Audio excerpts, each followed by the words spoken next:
Mtazamaji, karibu sana katika kipindi cha Nywila za Mr. Minyambunyo. Na leo tunaanza nywila sehemu ya kwanza. Nywila sehemu ya kwanza, nakumbuka kipindi nilipokuwa tumboni mwa mama.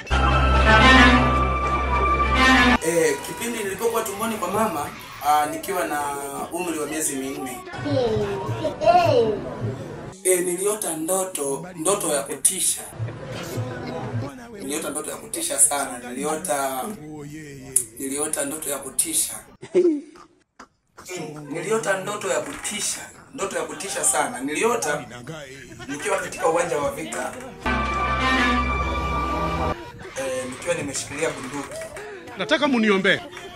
Nimeshikilia bunduki kubwa aina ya MK47.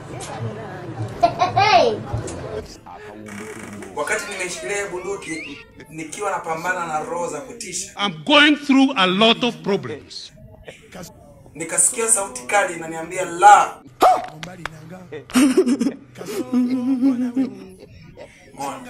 Nikastuka, nikaangalia nyuma. Nilipoangalia nyuma, nikaona mbona hamna kitu. Na ni mimi nilijiletea. Basi katika hali ya kutamaki, nikawa nimekajaga kitu chenye ncha kali. Nikastuka, kumbe nilikuwa katika ndoto.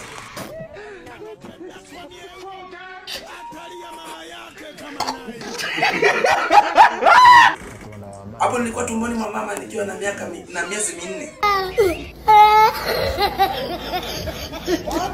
Aina hii ya vijana wana mchango mdogo sana katika taifa.